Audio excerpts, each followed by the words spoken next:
Hi, beloveds. I wanted to do a second video today, and I kind of mentioned a little bit about it in the collective tarot reading that I just did. So if you want to watch that to hear what I said about this first and then watch that video, that'd be awesome.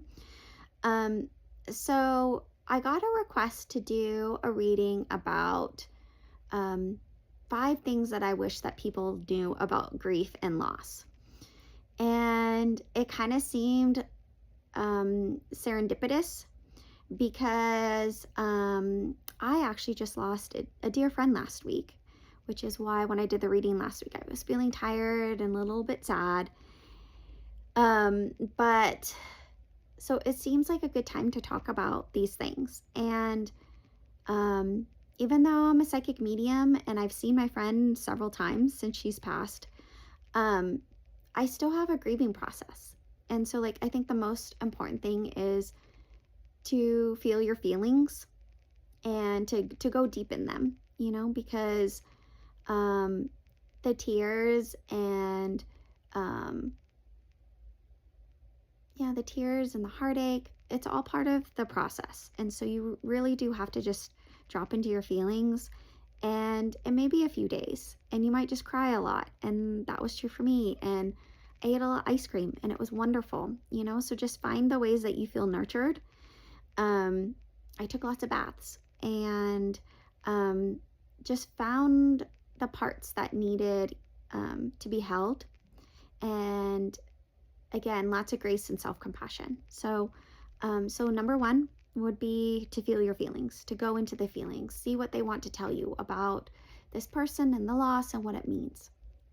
I think number two is even though there's once you can kind of let go of the feelings, then you can kind of go to a more internal experience as well. So you have to work through the feelings first. And then once you do that, then coming to the awareness that your person's not really gone. They're not here in physical form, but their spirit's still going to be here. And the beauty about having a relationship with spirit is that they're not confined by their human ego. And in a lot of ways, the relationship can go a lot deeper. One, because they can be here whenever you're available. So there's not time constraints. You don't have to wait for them to spend time with them. You can just spend time with them in any of the times that you need to be with them. And it doesn't happen right away, because when a spirit dies, or when a person dies, their spirit has to go to, I call it spirit school, where they have a life review and they kind of try and learn the lessons that maybe they missed while they're here and have a greater understanding. And that takes time. It can be as short as 6 months. I've seen some souls work through it real quick. And then sometimes it can take years. It just depends on the soul and the life and maybe the lessons that they were missing. Some souls are particularly resistant to learning lessons when they're living, and so they have to do a lot of that in spirit world. And again, so it could be years. But there's a certain point where they have greater awareness. And once they have greater awareness, then you can have a more intimate relationship with them. I had a really difficult relationship with my father when he was alive, and we did not see eye to eye, and I did not like to follow rules. I still don't like to follow rules. I'm a very free thinker and opinionated, and I can be very stubborn. And he was stubborn, and so that just didn't work. But after he passed, it took some time because I felt a lot of resentment. But once I worked through that resentment, that we have a good relationship now in spirit. He's changed a lot. When my little witch in training was little, his spirit would play with her when she was a baby. And so that kind of healed a lot of those wounds that I was feeling. And so I'm really grateful to have had those types of relationships with him and continue. And he helps me a lot from the spiritual realms too, and leaves gifts for me. I was at a festival over the weekend, and if you can't tell, my favorite color is purple. And my dad's always leaves my daughter and I feathers. And so that's like kind of common and we joke about it. But this time we found a bright purple feather and we both laughed and were like, oh, it's a gift from grandpa. So there's like these little like hints from the universe, and there's like magic that kind of comes in, like if you can be open to how they want to communicate now.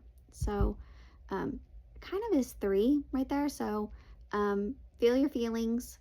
Know that some energy doesn't die; it just continues in a different form. Like we know that from science, and be open to how the relationship wants to continue and develop, because the relationship will change, but in a lot of ways it can deepen.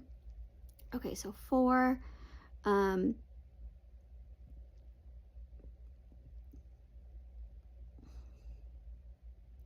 think like the fourth thing that I would say about loss and grieving is allow yourself to feel whatever that loss is, even if it doesn't seem like it's a big loss on the surface. So the friend that passed just last week, there was a lot of grief for me around the potential of what I thought that we could have in the future. She was someone that I had planned to, well, we had planned together of having a deeper friendship in the future. And because we lived in different places, it wasn't possible at the time. And so we tried to maintain it as best we could. And when the time came, I moved back to where she lives. And I thought that eventually our friendship would continue, and I just had to give it space. And so when she passed, there was like deep grieving about what could have been, or what I wanted it to be, or what we had talked about, the dreams that we had shared, and the ways that we wanted to spend time together. And I thought about, having brunch together, and, maybe going on trips together, and just all the long, soulful talks that I still wanted to share with her. And because we had been apart for this time, it felt like there was a lot of catching up to do. I wanted to share all the changes that I'd gone through, and there was some grief that couldn't happen now. Now that was just in the moment of feeling that, and of course, like in spirit, I get to tell her, but it's not the same as like having someone there, and like again, having brunch, being able to eat together, being able to enjoy the weather together, enjoy the scenery. So all those things, like, so there is grief in that. So it might not be, this was like a literal loss, but we have relationships with people all the time, and we think that it's gonna go a certain way, and when it doesn't go that way, there can be grief because we wanted it that way, or we envisioned that it could be a certain way. And so even if it feels like unrealistic or silly, like just feel into that grief. Again, like feel the feelings of that, even if society or other people are telling you that it doesn't make sense. So that would be like the fourth thing, is just honoring the potential of what could have been, because there is grief in that too.